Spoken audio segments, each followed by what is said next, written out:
Good morning বন্ধুরা, কেমন আছো সবাই? আশা করি ভালো আছো। তো সকালের ওয়েদারটা দেখো তোমরা। আজকে সকাল সকাল বৃষ্টি শুরু হয়ে গেছে। আর আমরা আজকে তাড়াতাড়ি উঠেছি সবাই।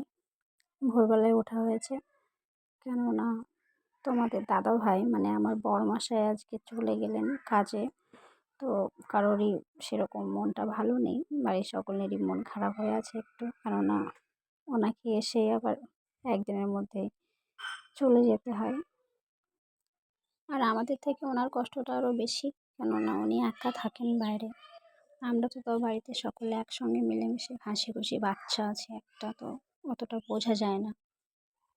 আর রান্না বান্নাও সকালবেলায় হয়ে গেছে অলরেডি, কেননা ওনাকে খাবারটা প্যাক করে দেওয়া হয় বাড়ি থেকে। দুপুরবেলা পৌঁছাতে পৌঁছাতে অনেকটা টাইম লেগে যায়।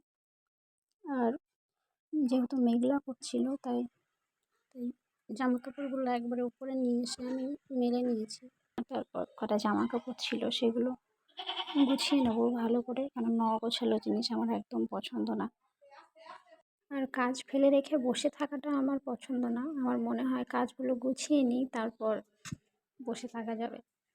আর আমার মেয়েও চলে এসেছিলো ওপরে, এসে দুষ্টুমি করছে। মা দেখো বৃষ্টি হচ্ছে, আর ওর হাজারটা প্রশ্ন সারাদিনে। কি করছো, কি হচ্ছে, কি হবে, এটা দিয়ে তুমি কি করবে। আর এর মধ্যে বৃষ্টিটা একটু জোরে চলে এসেছিলো, তাই জানালাগুলো আমি সব বন্ধ করে দিলাম, কেননা এবার আমি নিচে যাব, বিছানাগুলো ভিজে যাবে, ভিতরে জল ঢুকে গেলে আবার সমস্যা।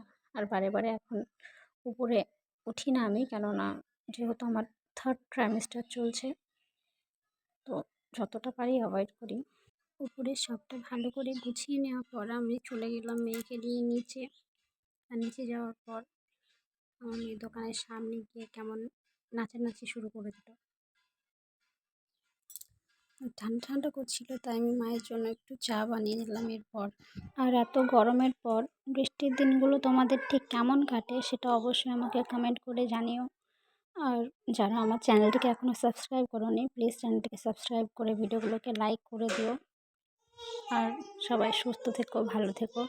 ভিডিওটি শেষ পর্যন্ত দেখার জন্য তোমাদের সকলকে অসংখ্য ধন্যবাদ।